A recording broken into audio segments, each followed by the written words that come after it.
õhtust, head kuulajad, viikingi aja sõbrad. Mina olen Raili ja ma olen uurinud neid salmelaevadest leitud inimeste luid ja mul paluti täna rääkida natukene seoses sellega, et kuidas see sõjaka viikingi müüt läbi selle salmelaeva neile silma paistab. Kui nüüd üldse rääkida viikingitest ja nende sõjakusest, siis kui ma natukene uurisin neid asju, siis tegelikult see on nii väga lihtne, see sõjakus, ütleme, arheoloogilises materjalis väga tihti ei ilmne. Alustaks siis sellest kõigepealt, et viikingid olid teadaolevalt Skandinaavia päritolu. Seda arvatakse praegu, kuigi praegu DNA analüüsid käivad näiteks salmelaevast leitud luude põhjal ja äkki me saame teada, et kes need inimesed tegelikult seal kõik olid, et seda me veel siiski ei tea.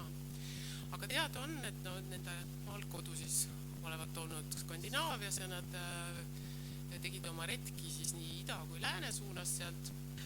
Paremini on muidugi teada need lääne poole, eriti hästi on Briti saartel tegelikult see kronoloogia teada, et millal nad sinna saabusid ja mida nad seal toimetasid, see on väga täpselt kronoloogilise järjekorda pandud, aga sellest me täna ei taha rääkida.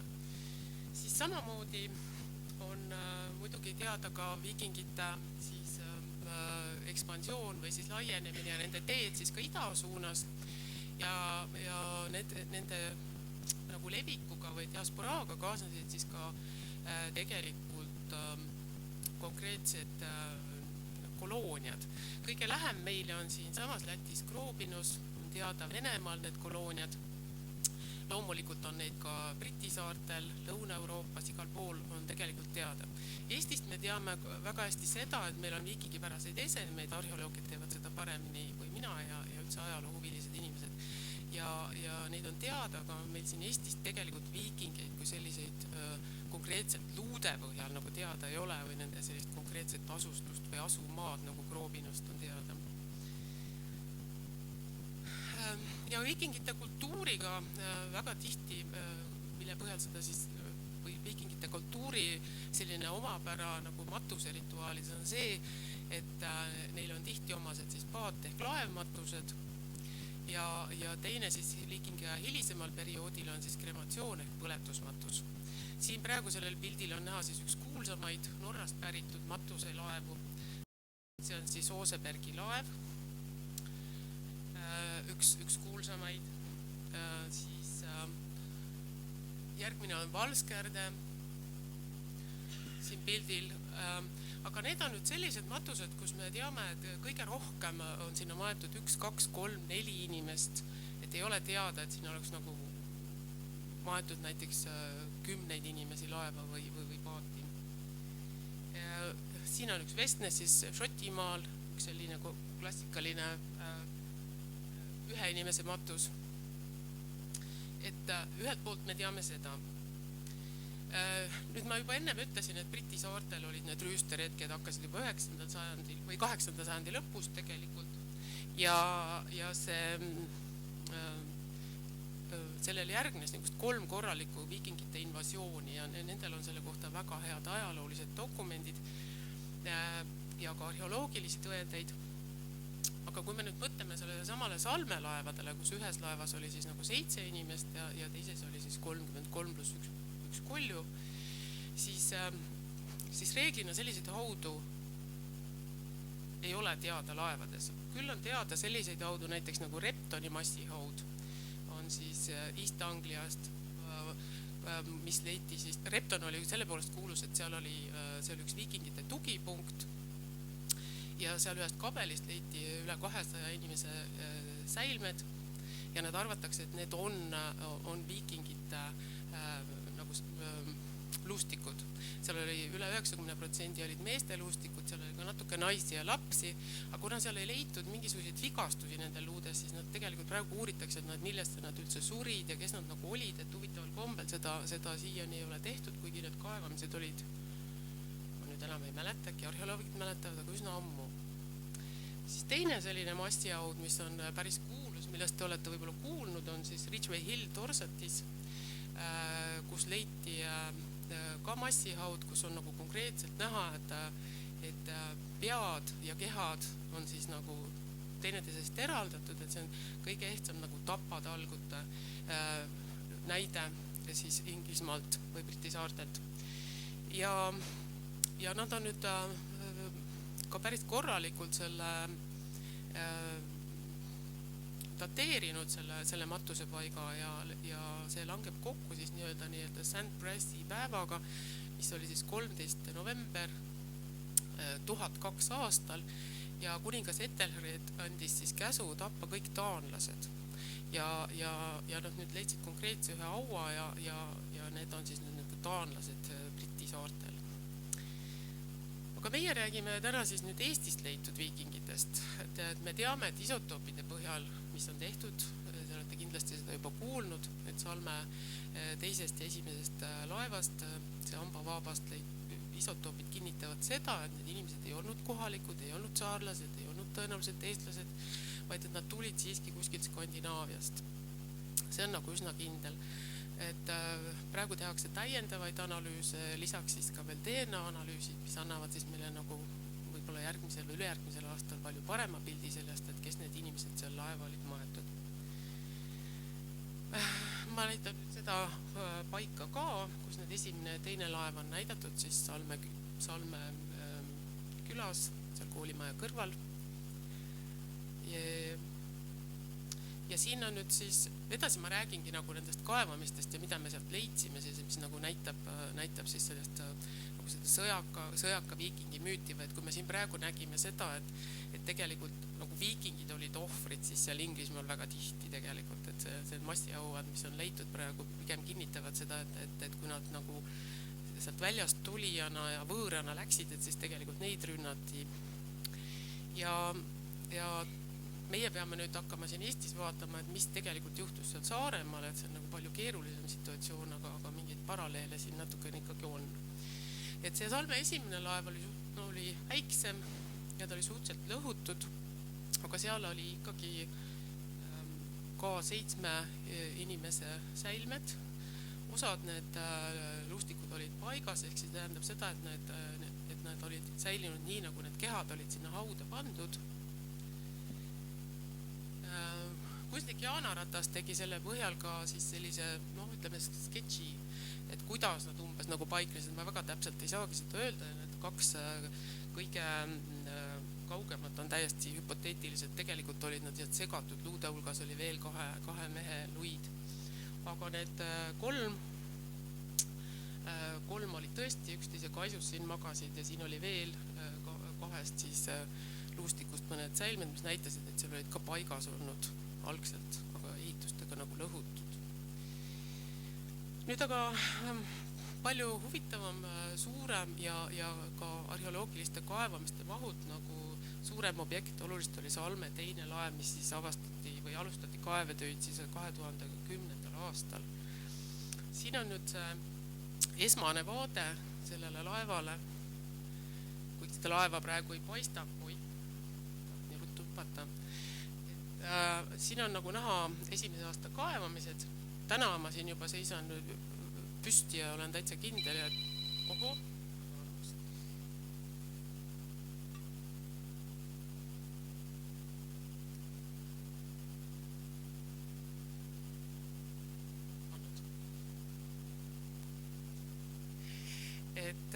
Et siin nüüd täna ma saan öelda, et et näete, siin on paistab kilpikuku all ja siin need on 2 mõõga otsa ja näed, siin vahel oligi laev, eks ole. Aga kui me algul sellist pilti nägime, siis me tegelikult ikka väga hästi kohe aru ei saanud, et see on laev.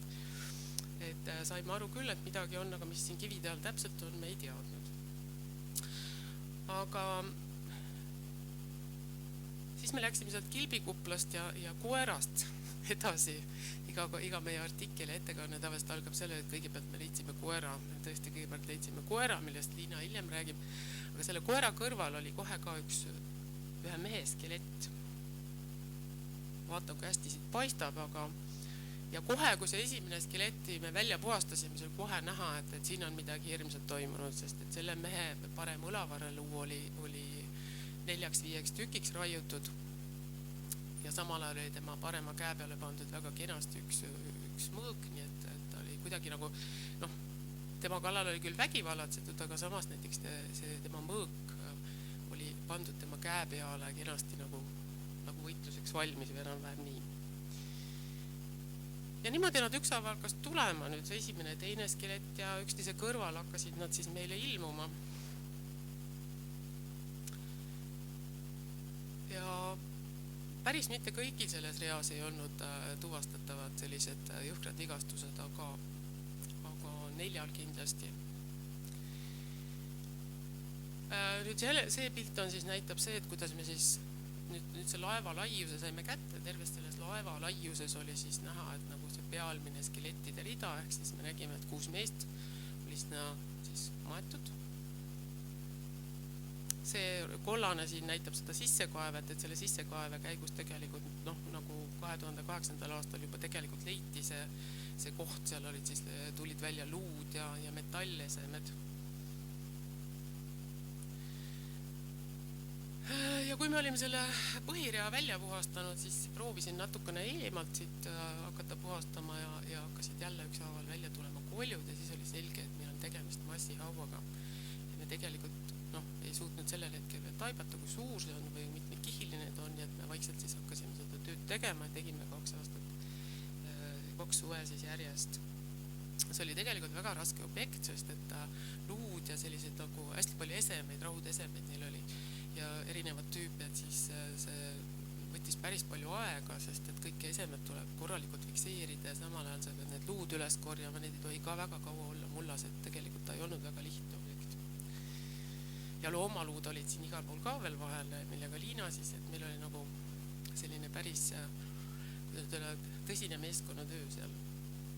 Nüüd on järgmine vaade, siit on jälle näha, et see on nüüd see pealmine rida, mis me kõigepealt leidsime, siis on nüüd näha, et siin on üks rida skelette ja nüüd hakkavad ka siit tulema. Nii et tegelikult lõpuks oligi nii, et kui me selle pealmise skelettide rea ära võtsime, siis oli veel 2 rida, mis olid tegelikult nagu siit otsast vaadata, siis siit on näha, et tegelikult see alumine rida on nagu 2-kihiline, et see on nagu peale, ühele reale on veel teised nagu peale pandud, et nendes ridades oli siis 9 meest. Nüüd ma hüppasin edasi juba aastaste 2011, nüüd te näete, et selliseid 2-kihilisi ridasid oli siis veel 2 tükki seal laevas.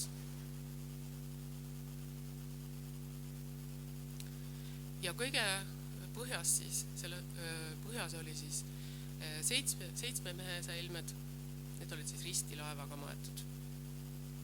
Nii et kokku oli seal siis 30 mehe või indiviidi, me ei tea, kas nad kõik mehed on, see ei ole kindlaks veel tehtud, säilmed ja siis lisaks veel üks kolju, mille me leidsime ühe teise mehe rinnalt, et see on hästi ebatavaline leid, et aga viikingi matuse kombestik on väga kummaline ja erinev, seda kinnitanud ka professor Neil Price, kes on uurinud neid ja et tegelikult mingit sellist nagu kuidas öelda, et mingit nagu kindlat sellist süsteemi ei ole, et see on väga varieeruv. Et milleks selliseid asju tehti, on raske öelda. Aga siin on mõned fotod siis, et see matusala natukene laienes ka nüüd sellest piirkonnast, mis see põhiosa oli hästi tihedalt pakitud, et siit oli ta nüüd lõhutud, see matusala, aga tundus, et siin olid veel paar meest maetud, et nendest olid säilinud paigas siis ainult jalad, nagu te näete siin. Ja siin järgmisel pildil on näha, kuidas Liina ja Nele Kangert aitavad mul neid siis nagu plaanile sisse mõõta. Et nüüd paari sõnaga veel, et kuidas nagu, kui me leiame sellise nagu mitmekihilise aua, et kuidas me nagu fikseerime siis selle ära, et meil on seal nüüd nii palju inimesi ja kuidas see pilt nagu pärast tuleb, et seda saab teha nagu fotodega, aga seda tegelikult arheoloogid teevad ka väga klassikalisel viisil. Ja mina valisin siis selle viisi, et me võtsime kas siis tahumeetri või siis nivelli ja mõõtsime ära siis nagu erinevad punktid inimese või selle skeletile, eks ole, nagu pea ja põlad ja puusad ja siis tekkis taas selline, seda tehakse siis niimoodi, et me kõik need punktid nagu kõikidel skelettidel käisime läbi ja sellest tekib siis selline ruumiline kujutis, mille see on nii velliga tehtud, mille siis Reet Maldre pani kokku ja nüüd on ta igatpidi niisugune 3-mõõtmeline mudel, mida annab siis vaadata ja sinna juurde saab siis ka esemed hiljem panna ja tekib selline ülevaade sellest matusest. Mis puudutab nüüd, see on nagu konkreetselt see matus, aga mis puudutab nüüd konkreetselt, nagu siin Helena ütles juba seda seestai osa, siis tegelikult on siis minul kui arheoantropoloogil või bioarheoloogil või kuidas mind nimetatakse, kes inimluudega tegeleb, meil on väga sarnased meetodid tegelikult kohtumeedikutega. Et see bioloogiline vanus ja sugu ja kõik need kehapikkused, kaalud, eripärad, et tegelikult ka kohtumeditsiinis ja kohtuteaduses kasutatakse samu meetodeid. Kõik, et mis on haigused, vigastused, mis oli surmapõhjus ja nii edasi.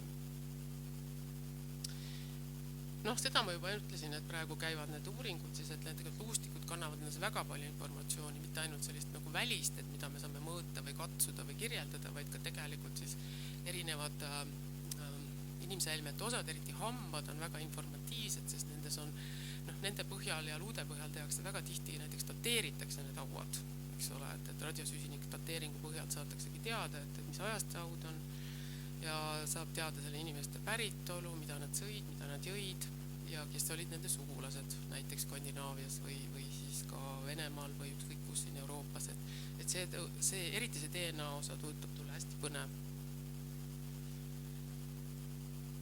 Ja siis nüüd vigastustest, et ma algul näitasin siin, et nendel kahel skeletil hakkasid nüüd tulema, nüüd näiteks nüüd natukene nagu detailsemalt, et need kaks olid, nendest me oleme kõige rohkem rääkinud ja nendel oli ka neid vigastusi kuidagi märgatavalt selge. Ütleme seda, et tegelikult kõik need skeletid ei olnud väga hästi säilinud, et kõikide puhul me ei teagi, millised need vigastused olid, sest väga tihti nad olid sellised jäljed ainult liival. Aga nende kahe puhul oli väga, väga mitmeid vigastusi. Näiteks see esimene, see oli väga selline, kuidas nüüd öelda, niisuguse robustne skelett, mis viitas seda, et see oli küllaltki selline tugeva kehaehitusega mees, aga teda oli rünnatud siis nii selja tagant kui siis eest ja tema see, nagu ma juba ütlesin, see õlavarre luu oli mitmest kohast tükkideks raiutud. Ja kunagi sa imelise ajaloo ajakirjas oli ka, et mulle tookord nagu tundus, et see mees rünnati niiga, et ta oli nagu pikali, et ta oli kuskil käsi fikseeritud, sest need löögijäljed olid kõik nagu ühe nurga alt löödud, et selleks peab nagu inimese kätt nagu kinni hoidma, et seda ei saa niimoodi raiuda, muidu liigutakse seda eest ära. Ja siis ma hiljem leidsin näiteks seda, et tal oli ka kandluus, see on siis teie jalalabas üks luu, kandluus oli ka löödud mõõgaga, mis tähendaski seda, et ta pidi olema kuidagi pikali, teda rünnati, seda ei ole võimalik muidu nagu teha, eks ole. Et ta pidi ennast kas jalgadega kaitsma või et seal oli ka mingi rüselus temaga. Kui me nüüd selle skeleti üles võtsime, see esialgu see ei paistnud, aga see on nüüd see raiutud õlavarreluu, siis tegelikult tema vasakul koljupinnal, koljupoolel oli väga tõsine siis lõiketeraga tekitatud vigastus, võimalik, et siis mõõgaga, ma ei ole relvade ekspert, ma praegu lihtsalt alati ütlen, et see on lõiketeraga tekitatud haav ja see oli siis üle 10 sentimeetri pikk. Siin on nüüd üks rinnalüli, tagantvaates sinna oli siis torgatud, see võib olla ka mõõgaots, see võib olla nuga, et ma ei oska seda täpselt ka öelda, mingi torkehaav. Siis järgmine skelett oli siis, mis oli see number 2, ehk siis B-skelett on tema kõrval, oli täpselt samamoodi, näitas siis, et temal oli omane just selline nagu ka kaitsepositsioonil saadud vigastus, et tal oli, nagu te näete siit, tal oli selle koha pealt siis nagu põhimõtteliselt nagu väike sõrm nagu irdunud, eks ole, et ta tõenäoliselt kaitses ennast mingil hetkel. Nüüd tal oli samamoodi oli erinevad, ta oli ka rünnatud nagu selja tagant erinevatest külgedest, et need torkehaavasid nagu rindkeres oli ka. Ja siis tal oli ka purustatud see alalõualuu, siin fotol on nagu näha, see oli ka nagu ikkagi surma ajal tekitatud vigastus. Ja siis loomulikult, mis on täiesti nagu tema jaoks nagu letaalsed, olid siis 2 sellist koljuvigastust. Need olid väga tõsised, koljud läbivad selles mõttes, et vägivaldne surm. Siis oli veel üks 3. skelett, kes kohe nagu Liina palju aega on. Ole hea, ütle vahepeal. Aha, aitäh, aega on.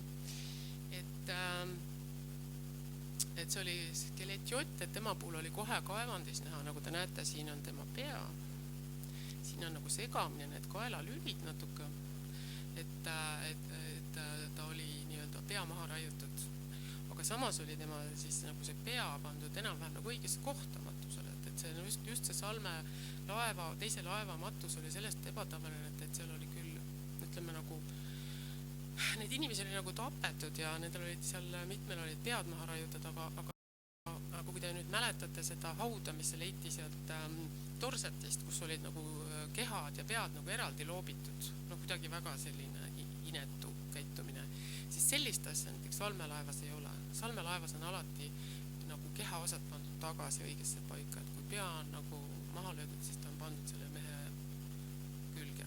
No teine teema on see, et kas ta pandi sama mehe külge, aga mina arvan, et ikka pandi on ju. Et me võime spekuleerida, aga noh, seda saame hiljem ka kontrollida. Nii. Siis tal oli veel selline kaevamiste käigus ilmes, et tal näiteks noole ots oli abalu all. No see luu on siin ka purunud, ma ei oska seda täpselt nüüd öelda, mis seda nagu põhjustas. Aga täiesti suur võimalus on see, et tal oligi nool seljas. Et seda, noh, kuna need luud ei ole nii hästi säilinud, siis ma ei saa seda nagu kindlalt väita, aga see on täiesti tõenäoline.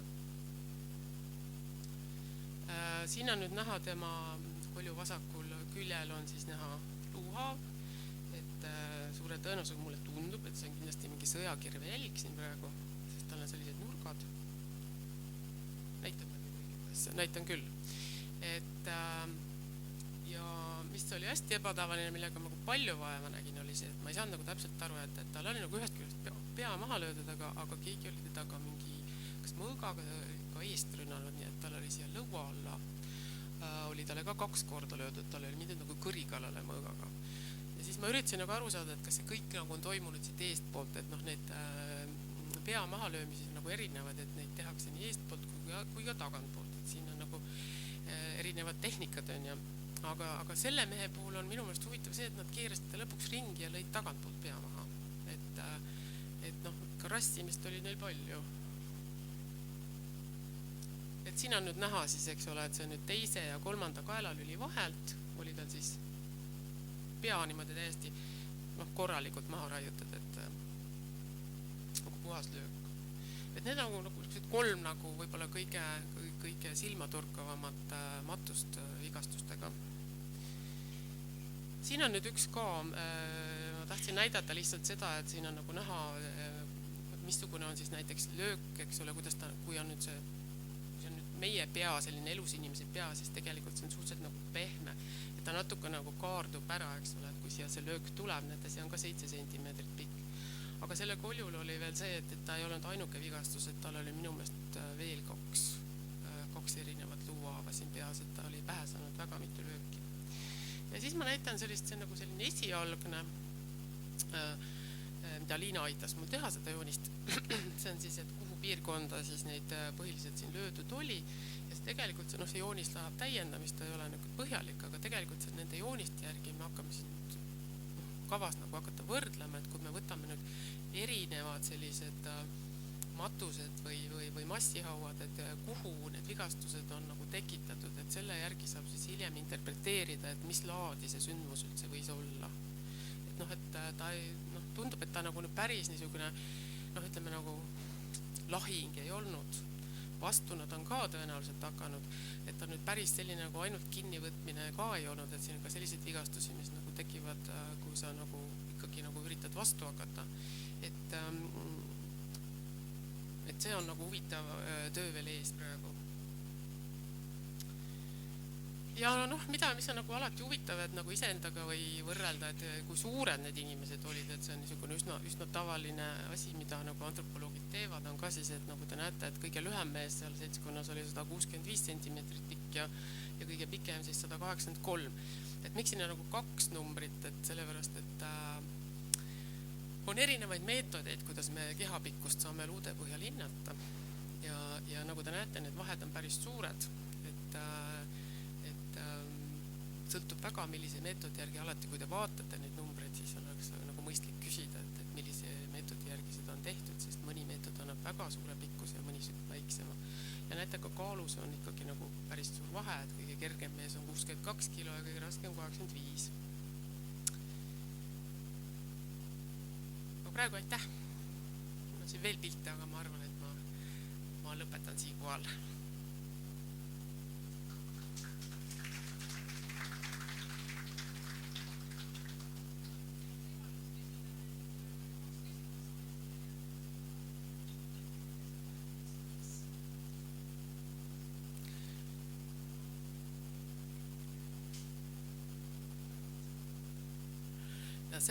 See on täitsa naela pea pihta, seda meie ka mõtiskleme siin, et kuidas see nagu oli, et noh, ma Jüri Peetsu ühte varianti tean, et Jüri arvas, et lihtsalt tehti selline nagu, oli vist Liina nii, et selline vaherahu ja lasti matta omadel. Aga siin on, see on hästi raske küsimus, et see on minu piisavalt väärikas matus, et võiksid nagu omad matta, et mina hästi ei usu, et võõrad niimoodi matavad. Ja seal on ikkagi need, no ütleme, need matuserituaalid ka, eks ole, need loomad ja need on ikkagi Skandinaavia pärased, et noh, see käitumismudel, et see ikkagi viitab sellele, et kohalikud need ei olnud.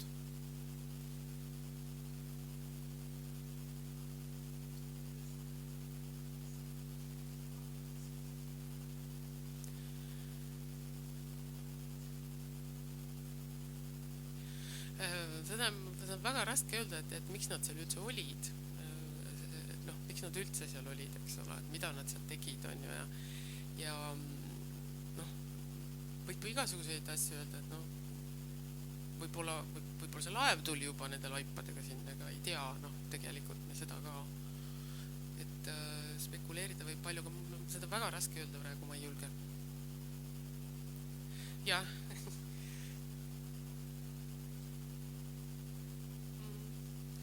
Aga noh, selge on see, et nagu näha, et Inglismaa näidete põhjal on ka näha, et need ikkagi notiti maha, et ikkagi võõrad tulid nende õuele ja see viha nende vastu oli ikka väga suur. Sest et noh, nagu ma vaatasin nagu ajaloost ka teada, et nad ikkagi väga mitu korda, nad esiteks hakkasid nende rüüsteretkedega peale seal Inglismaal, eks ole, ja siis olid siuksed nagu invasioonid, see on ikka täiesti koloniseerimine, on ju. Et tundub, et seal see... Ja.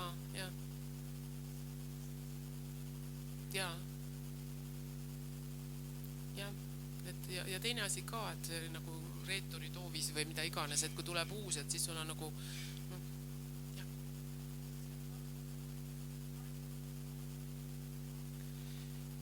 see on selles mõttes, et ta on ikka kalda peal tehtud matus, aga tal on nagu hästi ebataval, võrreldes jälle nende Rootsi matustega, mis on kuskil kuival maal, siis tegelikult see kaevamine näitas seda, et sealt aega-ajalt käisid tormilained üle.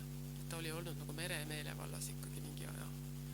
Et see on ka siuke natuke teist laadne.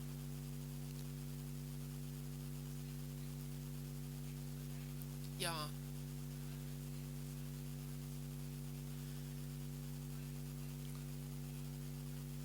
Need võivad tulla välja, aga noh, hästi kurb on jälle see, et noh, seal, ma ütlen, et seal osad luustikud olid nagu seal on kuidagi see säilivus on hästi huvitav seal laevas, et see on ka nagu omaette küsimus.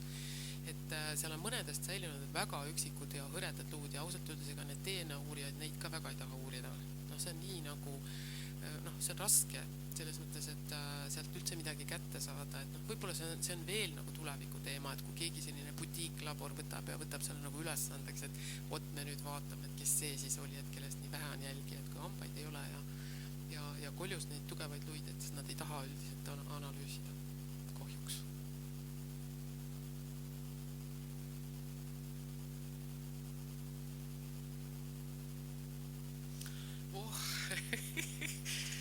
Vastas kohe konnad silma peale, et tegelikult praegu on ikkagi meil lootus, et Rootsi riik paneb nagu õla alla, et mingi osa nagu professor Neil Price'i Viking Phenomenon projekt maksab meile siis Eesti poolele ka, et nad nagu nimetavad siin eestlasi nagu selleks Eesti õlaks, et siis see salme uurimine käib ka siin koha peal ja nemad siis finantseerivad seda, et kahjuks Eesti riik ei ole selleks raha leidnud.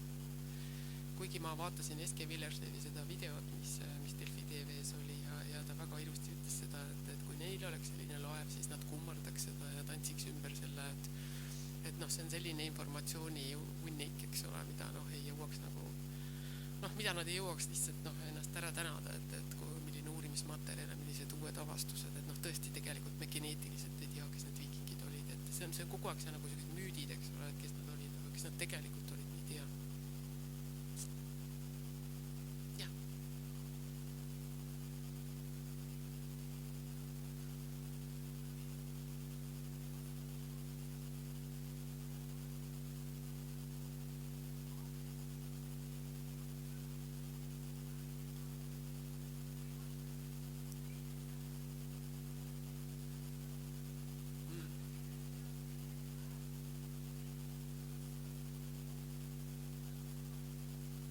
See on hea küsimus, sest tegelikult igasuguseid geene, igasuguseid nagu selliseid geenikombinatsioone võib sealt otsida, et see nüüd oleks tegelikult küsimus Eske Villerslevile, et kas ta seda sellise nurga alt uurib, et mina ei oska öelda, kas see on võimalik.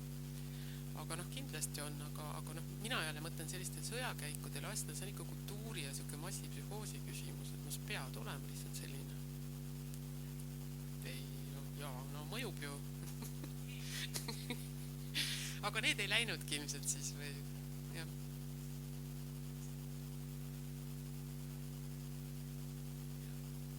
Pidi julge olema.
Rääkima, saab vist hakkama. Mina tegelen siis loomaluudega ja räägiks teile siis natukene loomade ja ka lindude luudest salme laevmatustes. Nii nagu Raili juba, ja ma tean, et seda tabelit eriti kaugele näha ei ole. Nii nagu Raili juba enne mainis, on paatmatuseid ja laevmatuseid Skandinaaviast väga palju leitud ja nendes kõigis nii viikingiaegsetes kui ka enne viikingiaega, see on siis Vendeli-aegsetes, Eesti mõistes eelviikingiaegsetes, need terminid on natukene erinevad, on ka väga palju loomaluid olnud. Nii, nagu me ka siin näeme, enamikus paatides ja laevades on tavaliselt olnud ainult üks inimene maetud, M tähendab siis meesterahvast, F tähendab siis naist, kus sugu ei ole märgitud seal.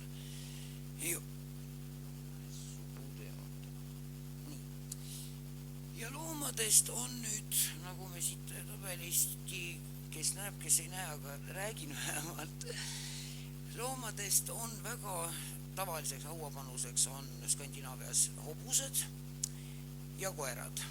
Samuti leidub ka veiseluid, lammaste kitsede luid, sigade luid, üksikud kassiluud, karuluud ja ka mitmesuguste lindude luid.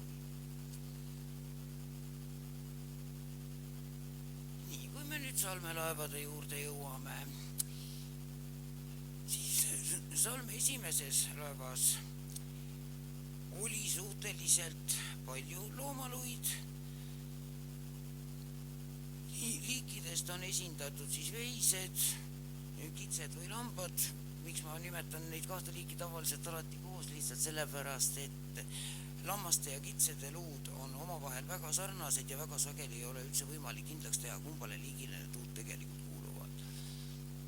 Nii et veise ja kitse lambaluid oli seal suhteliselt võrdselt luufragmentide arvu poolest. Väga vähe oli sealuid ja mis oli meile täiesti üllatus, oli kanakulliluud ja olid raudkulliluud. Kuna meil Eestis omal spetsialisti ei ole, kes linnuluid määraks, siis need aitas meil määrata Poola kolleeg Terese Toome. Nii, loomaluud, põhimõtteliselt siin on näha, kus need inimluustikud enam-vähem paiknesid. See punktiiriga näidatud osa laevast oli tegelikult lõhutud ala, aga üldjoontes võis arvata, et inimluustikud olid enam-vähem selles piirkonnas. Siin õnnestus meil ka kindlaks teha, kust olid siis raudkulliluud ja kus olid kanakulliluud. Need tundusid olevat olnud enam-vähem ühtses kogumis. Et kuna sellel laeval algselt algul ju ei teatud, et laev oli pealmine pinnas oli ära kooritud, siis enam-vähem mingi sats neid kullide luid olid paigas ja mingi sats oli ümbruses mullahunnikutes laiali, aga need õnnestus siiski enam-vähem kokku viia leiukohaga, nii et võib arvata, et need olid konkreetsete kogumitena seal. Ja ülejäänud loomaluud olid praktiliselt mööda laeva laiali. Oli neid nii sellest lõhutud osast, nendest mullahunnikutest leidsime loomaluid, leidsime ka paadi säilinud osast, nii et loomaluud olid mööda laeva laiali ja terveid loomi ei olnud. Kui Skandinaavia matustes on väga sageli, on terved hobused, veised, kitsed, lambad, sead, siis siin salme esimeses laevas oli tegemist ilmselgelt lihana kaasa pandud loomse materjaliga. Luud, ühesõnaga, oli tegemist suurematest ja väiksematest lihatükkidest järgi jäänud luudega nii-öelda. Nii, salme teine laev. Siin leiti samuti kullide ja pistrike luid. Erinevalt esimesest laevast olid teises laevas ka koerte luud. Esimeses laevas koeraluid üldse ei olnud. Mis nüüd hobuseluudesse puutub, kuigi paatmatustes on üldiselt ja laevmatustes on hobune väga levinud hauapanus, siis päris kindlad tõendid, et salme laevades üldse hobuseid oleks maetud, ei ole. Siin teises laevas on materjali hulgas on leitud mõned hobuse hambad ja paar toruluufragmenti. Aga kahjuks need kõik tulid siit sellest piirkonnast ja siin oli asfalttee, oli sellest üle koolimaja juurde asfalttee ja need hobuseluud tulid koos mängunuppudega, koos laevaaegsete leidudega kui ka koos hilisema materjaliga tulid otse selle asfaldi alt kruusateest. Nii et kas need on nüüd seotud laevaga või ei ole, seda me momendil ei oska öelda, kui meil rahalised võimalused natukene paremad on, kui me saame lasta need dateerida, siis see võiks nagu anda vastuse, kas on tegemist laevast pärit luudega või on need sattunud sinna mingi hilisema segamise käigus. Salme esimese laeva puhul me nagu eriti segatud materjali ei usahu, sellepärast et seal ei olnud ka mingit muud leiumaterjali, mis viitaks mingisuguselegi hilisemale kas keskaegsele või kuni tänapäevaseni välja leiumaterjalile, aga siin teises laevas oli just nimelt see asi, siin on nende siniste joonte vahel on mul ära näidatud kraavid, mis seda laeva on lõhkunud. Siin põhimõtteliselt oli veel pommilehter. Nii et siin on ka täiesti tänapäevast materjali 80-ndatest aastatest. Koolimaja ehitati 1980-ndatel, 80-ndatest aastatest pärit hapukoore kilepakendeid oli meil seal ja igasugused muud põnevad kraavid. Nii, ja nüüd koeraluudest, mis puutub koeraluud, siis õnnestus enam-vähem tervelt on säilinud esimese koera luustik. Teisest koerast on ainult alalõualuu ja väikesed koljufragmendid. Kolmandast ja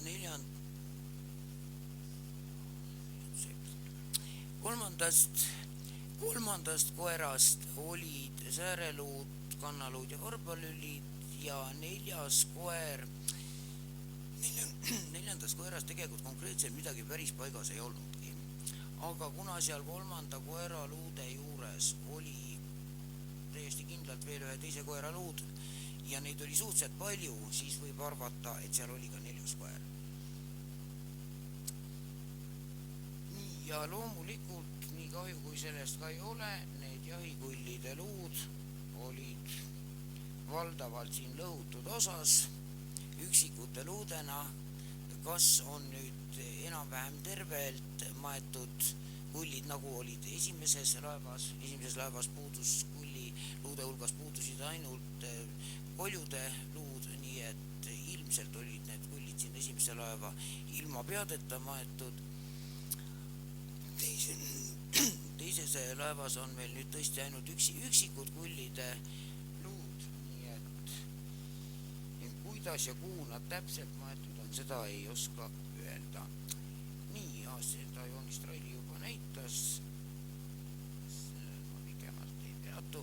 Nii, siin on nüüd natukene täpsemalt Salme teise laeva arheosoloogiline materjal, nagu näha, ilmselgelt domineerivad siin luufragmentide arvu poolest siis koeraluud, kusjuures siia ei ole, nende koeraluude hulka ei ole arvestatud seda tervet luustikku, muidu oleks siin üle 200 luu veel juures. Suhteliselt palju on lammaste ja kitsede luid, veiseluud on natukene tagasihoidlikumalt esindatud. Nii, siis on mitmesuguste lindude luid on leitud, siin selle punase ringi ruudu sees on nüüd jahipidamiseks kasutatavate lindude liigid ära näidatud, nagu näha, need on tõesti üksikute liikidena esindatud, siin on siis kanakull on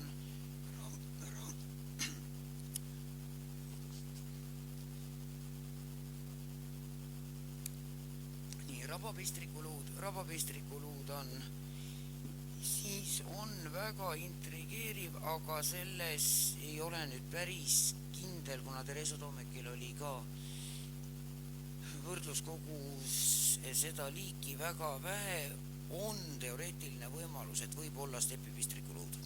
Aga see on tõesti selline kolme küsimärgiga oletus. Nii et kõige tõenäolisemalt muidugi seda siiski ei ole stepipistrik. Jah, teda on eksikülalisena on teda nähtud isegi Eestis, aga üldiselt ka Skandinaavia paatmatustes kuskil seda liiki ei ole, nii et kõige tõenäolisemalt ta siiski stepipistrik ei ole. Ja samuti on siin siis ka partide luid, õõnetuvide luid, ühesõnaga nende lindude luid, kes võiksid nagu olla nii-öelda nende jahikullide saakloomad. Nii nagu esimeseski laevas, ka siin ei olnud loomad tervelt, välja arvatud siis koerad, kes ilmselt olid muidugi tervelt pandud laeva, kõik. aga ülejäänud olid ka ikkagi üksikute luudena, aga siin nagu ei olnud nii selgelt eristatavad sellised eraldi lihatükid nagu esimeses laevas olid. Esimeses tulid nad veel eriti hästi, väga, väga konkreetsed ühe piirkonna luude kogumid, näiteks mingi selgrojupp või jäseme tükid, nii et siin olid nad üldse need loomaluud olid, nad olid nagu rohkem seal luustike vahel laiali ja osa oli ka tõesti nendes segatud kihtides, nii et me ei oskagi nii täpselt öelda, kas nad kõik nüüd ikkagi on selle laevaga üldse seotud. Ja kõiki võid muidugi doteerida nii ei saa. Nii, siin ongi meil näha nüüd esimesest laevast just mõned ilmselgete lõike ja raiejälgedega luud, mis siis näitavad just seda, et lihakeha on tükeldatud. Siin nendel roietel, siin kahjuks pildi pealt ei paista välja, siin on ka noajäljed peal roide siseküljel, mis kõige tõenäolisemalt viitab sellele, et enne seda, kui need luud on sinna matusesse sattunud, pandud, visatud, on nende liha eemaldatud, ühesõnaga ikkagi peiesööma aja käigus ilmselt söödi seda liha ja matusesse võisidki jõuda suures osas ainult luud. Mingi väikese lihaga, mis sinna külge veel oli jäänud. Nii et ega surnutele tuleb kaasa panna, aga eks elavad tahavad ka süüa. Ja siin on just näha väga ilusti üks vasika selgrollülide punt, millel on väga hästi on näha, et külje pealt on nad katki löödud, küljed on ära löödud, siin on veel erinevaid noajälgi, raiejälgi. Nii et see muidugi kõik ei näita mitte viikingite erilist jõhkrust ja sõjakust, vaid lihtsalt nii nagu matuse, ühesõnaga nii nagu looma lihakeha tükeldatakse, siin ei ole mingit olulist vahet, kas on tegemist lihtsalt toiduks tükeldamisega või on siis tegemist matusesse kaasa panemisega. Nii, kõigepealt tuli koer, nagu Raili juba ütles. Siin on meil siis näha nüüd selle esimese koera need tagakäpad, mis on kilbi peale, selle koera tagumik nii-öelda oligi pandud kilbi peale. Nii, siin on seda koera natukene rohkem näha, siin tuleks nüüd hakata vaatama selgrollülidel seda piirkonda siin. Siit hakkavad selgrollülide suund muutub, siit tuleb ilusti kenasti selgro ja siit hakkab ta üles minema. Me kahjuks need olid nii pehme ja kuiva liiva sees, me ei saanud seda koera tagaosa paigas hoida, me pidime selle enne ära võtma. Nii, ja selle koera, siin on siis esikeppad, ja teine esikepp, see siin on juba ühe inimluustiku reieluu. Nii, see on üks inimese käsi ja koera pea tuleb siit selle inimese õlavarreluu alt läbi. Nii, siin on see selgroog osa veel lähemalt näha, jällegi siit tuleb ilusti kenasti kuni viimaste rinnalülideni ja siit nimelülide juurest muudab järsult suunda. Nii, ja siin on näha, et selle koha pealt oligi koera selgroog läbi raiutud. Selliseid löökijälgedega selgrolülisid on leitud ka Skandinaavia matustes, ka näiteks küll märgatavalt hilisemast ajast Ibn Fadlani Volga reisikirjas pealiku matuserituaali kirjeldamise juures kirjeldab Fadlan, kuidas toodi koer ja raiuti pooleks. Ja täpselt niimoodi ilmselt see koera tapmine ongi toimunud. Toodi koer ja raiuti pooleks. Kuna selle koera luustikul nüüd kahjuks pea ja kaelalülid on väga kehvasti säilinud, siis me ei oska öelda, kas seal ka mingeid raiejälgi, mingeid vigastusi on. Samuti ka eraldi lahtiselt leitud koeraluude hulgas on nii roidefragmente kui selgrolülisi, millel on ilmselgelt näha need raiejäljed. Nii, selle koeral oli veel üks väga huvitav vigastus, oli siis ühel reieluul, mis oli peaaegu risti läbi löödud.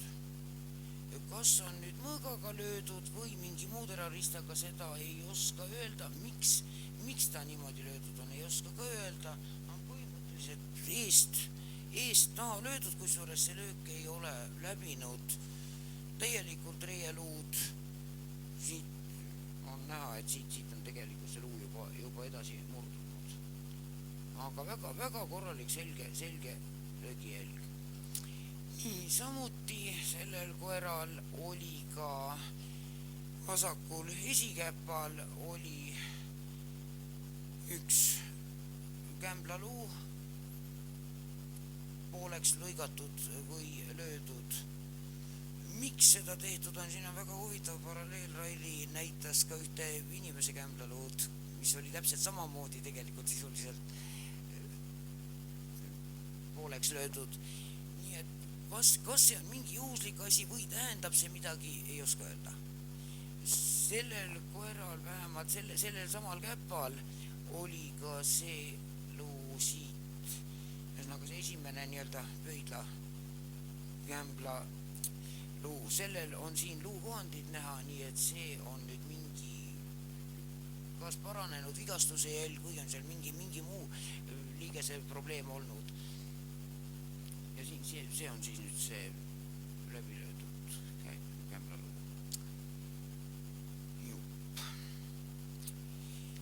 Nii, siin oli siis esimese koera luustik, siit sellest natukene edasi kahjuks jäi lõhutud alaserva, oli siis teise koera lõualuu. Teine koer oli väiksem kui esimese koera turja kõrgus võis olla kuskil 67-68 sentimeetrit. Teise koera kohta kahjuks meil rohkem luid ma ei ole leidnud, nii et ma ei oska öelda, kui suur see teine võis olla, aga teine oli märgatavalt väiksem. Nii, kolmandast koerast, nagu ma juba ütlesin, oli alles ainult tagakäpad, mis olid väga kummalises asendis. Nad olid välja sirutatud väga tihedalt üksteise kõrval. Siin on nendest sääreluudest veel pilt. Ja sellel koeral vigastustest suutsime esialgu tuvastada õlavarre luul ühe lõikejälje. Kas on tegemist mõõgaga või noaga tehtud jäljega, ma ei oska praegu öelda. Samuti jääb ka selgusetuks, miks see jälg sinna tehtud on, ühesõnaga miks see lõige sinna tehtud on. Ilmselgelt on see surmaaegne, mingeid paranemise märke seal ümber ei ole. Kas nüüd on see koer, ta jääb koeral põhimõtteliselt tegelikult sinna rinnapiirkonda. Kas nüüd on seda koera üritatud eemale lükata, näiteks mõõgaga või noaga, või on sellel mingi muu tähtsus, mingiks nülgimisjäljeks ma seda ei peaks. See ei ole esiteks nülgimiseks tüüpiline koht ja teiseks seal on liha piisavalt peal. Nülgimisjälge ei oleks mitte mingil juhul nii kaugele ulatunud. Nii et miks ta tehtud on, ei oska öelda, aga igal juhul seal ta on.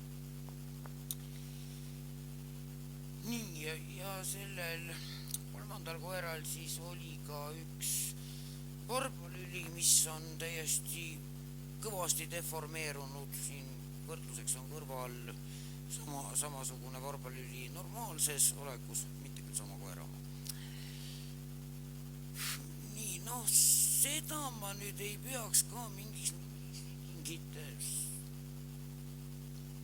sõjakuse näitajaks. Selliseid vigastusi juhtub koertel ikka. See pigem näitab see seda, kui hästi selle looma eest on hoolitsetud, kuna tal mingid ümberjuures liigestes mingeid probleeme ei ole. Aga see võib olla täiesti jooksmise käigus mingi orgi otsa astunud kuskil. Selliseid vigastusi ikka on. Nii, kui suured need koerad olla võisid?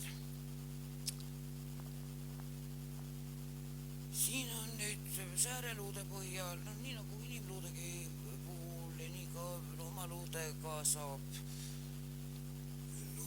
luude pikkuse järgi arvutada siis ka oletatav turjakõrgus, inimese puhul muidugi keha pikkus, looma puhul turjakõrgus. Nii, ja siin nüüd see 67-68 sentimeetrine, see võis olla siis see esimene koer. Ja tema kehakaal võis olla kuskil 31-33 kilo ringis. Nii et suhteliselt suur koer siiski. Kuigi nendest ülejäänutest siin kõige väiksem. Nii, siis see on kolmanda koera sääreluu, selle koera turjakõrgus võis olla kuskil 68-69 sentimeetrit. Kahjuks momendil ma leidsin ainult valemit, millega saab kehakaalu arvutada õlavarreluu ja reieluu põhjal, nii et selle konkreetse koera kehakaalu ma ei oska öelda, aga seal läheduses oli ka üks reieluu, mille põhjal tuli looma kehakaaluks 31 kilo, nii et võib olla selle koera oma. Ja samuti oli materjalis veel üks luu, mille põhjal tuli looma kaaluks 27 kilo millegagi, nii et ühesõnaga kuskil seal kandis on ilmselt ka see kolmas koer olnud. Ja nüüd kõige suurem sääreluu, mis me leidsime, see leiti küll 2012. aastal täiesti segatud materjalist, loodetavasti on ikka laevaga seotud, selle koera turjakõrgus võis olla kuskil 70 sentimeetrit. Nii et koerad olid suhteliselt suured. Missugusele tänapäevasele tõule nad kõige sarnasemad olid, ei oska praegu niimoodi öelda. Asja teeb meil keeruliseks see, et meil ei ole tervelt sellinud koljusid. Muidu kolju proportsioonide alusel oleks seda sarnasust mingi tänapäeva tõuga tunduvalt lihtsam määrata. Malalõualuude ja üldse lõualuu fragmentide järgi, kuna nüüd hambad tunduvad enamikul olevat suhteliselt korralikult reas, ei ole sellist väga puseriti hammastega, väga viltuste hammastega, siis tundub, et nad on sellise normaalpikkusega või pigem pikemat sorti koonuga koerad. Muidu kui koonu lühenemise käigus tavaliselt koon lüheneb, aga samal ajal hammaste suurused ei muutu, nii et selle tõttu kipuvad lühikoonulistel koertel olema ka hambad natukene viltu. Kas nüüd on tegemist mingite hurdalaadsetega, seda ma ei julgeks öelda. Selle esimese koera luustiku põhjal hurtadel on üldjuhul sääreluud pikemad kui reieluud ja küünar- ja kodorluud pikemad kui õlavarreluud. Sellel koeral nad on enam-vähem ühe pikkused, nii palju kui nende katkiste luude põhjal nüüd mõõta saab. Nii et ma ei julgeks öelda, et on hurtadega tegemist. Aga nad võivad olla ka sellised husky tüüpi koerad. Skandinaaviast on leitud nii seda kui teist. Aga põhimõtteliselt nende suurust arvestades olid nad ikkagi kaitsekoerad, valvekoerad. Nii, paar sõna jahikullidest ka. Nii, nagu ma juba enne ütlesin, olid siis esimeses laevas oli nii kanakulli kui raudkulli luid, teises laevas nendest liikidest siis nüüd ainult kanakull. Kullide luudel olid ka mõned patoloogilised muutused. Siin näiteks on üks jalaluu, mille kellel on ilmselgelt näha paranenud vigastus. Sellised vigastused üldiselt loetakse neid jahiks kasutatavatel lindudel tekkinuks linnu sellel eluperioodil, kui teda õpetati jahilinnuks.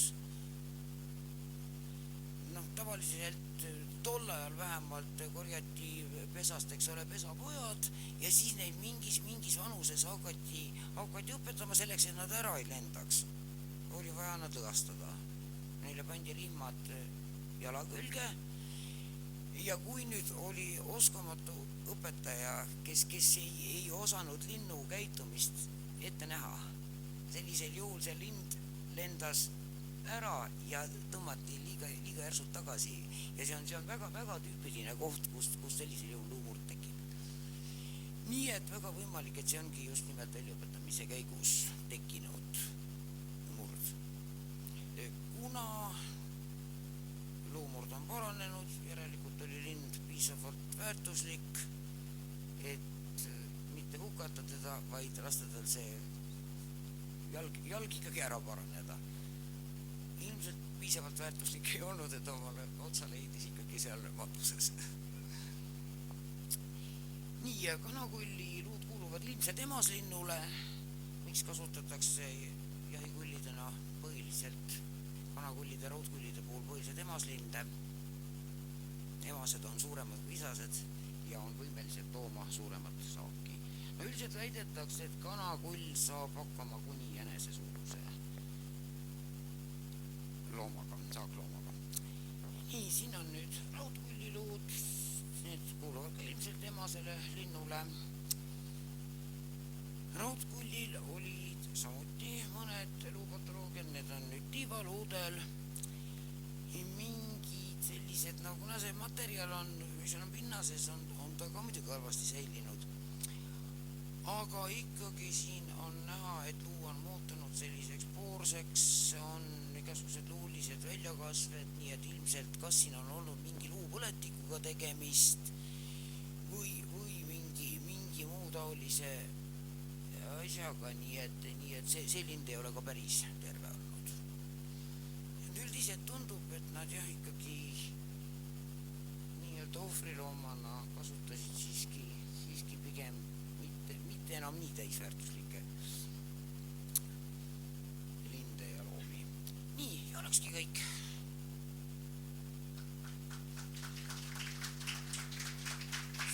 See konkreetne kanakull on umbes 2-3 kuune, see on pildistatud Tallinnas Mustamäel, seal suusetmadoni on metsas.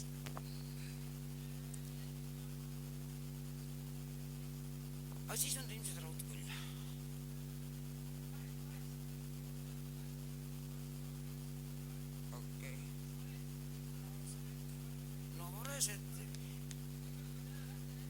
Ega neid, praegu on vist pime, ma arvan, et praegu enam ei näe, aga homme tuleb tagasi tulla. Ega üldiselt sageli leiabki nad vareste järgi üles. Nii et selle vareste kisa järgi leiab üles. Aga raudkull on üldjuhul suhteliselt selline inimest taluv lind. See, et nüüd Tallinnas, see on kohe mujal Euroopa suurlinnades, on muide, me oleme suurlinnaks saanud. On ka neid urbaniseerunud kanakulli populatsioone, aga Eestis pidi Tallinn praegu ainus olema, kus linna kanakullid.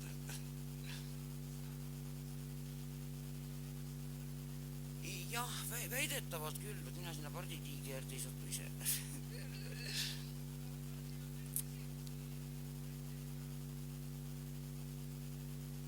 Koerte muude lindude just.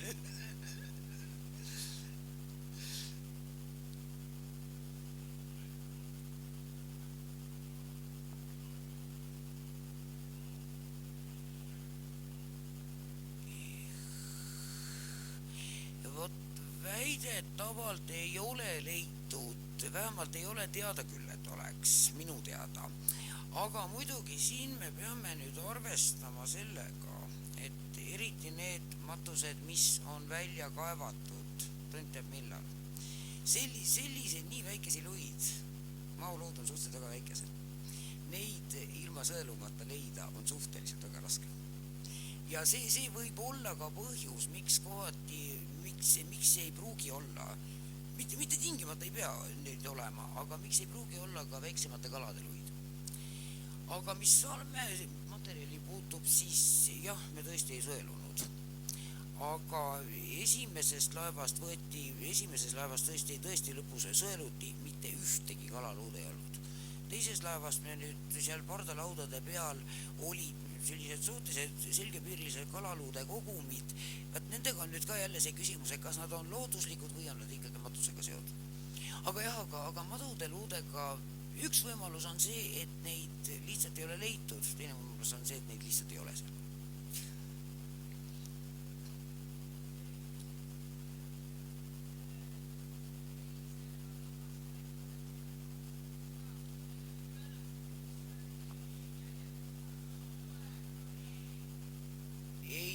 Need on koerad ja linnud, need on ikkagi lindudel tõesti, kuna neid koljusid ei olnud, ilmselt on neil pead eemaldatud, kuigi linnu tapmise puhul tegelikult pea maha löömine on suhteliselt tavaline praktika.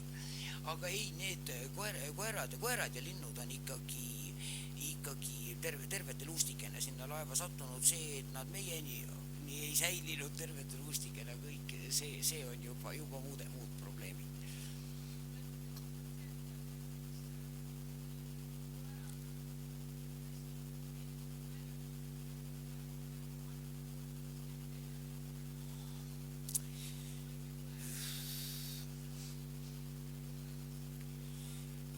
Vot ei oska öelda, mille alusel nad selle valiku tegid, miks just.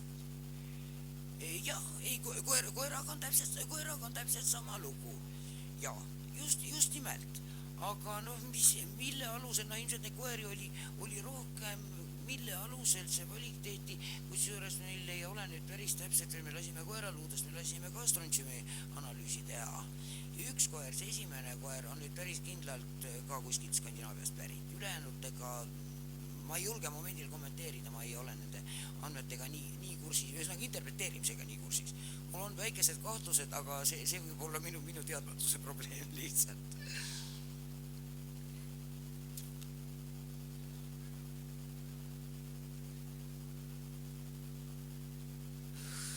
Saadi ka suurte laevadega veeti hobused kaasa ja eks koha peal, kus olid juba kohalikud kolooniad, eks seal olid ka koha peal see hobused, eks ole juba. No, ja. Aga jah, miks meil siin hobuseid ei ole, ilmselt seal laevas ikkagi hobuseid ei olnud ja kas ei sobinud kohalikke võtta või ei antud kohalikke või ei olnud vajadust kohalikke võtta, ega me tegelikult ei tea täpselt, mida kõik need loomad tähendavad.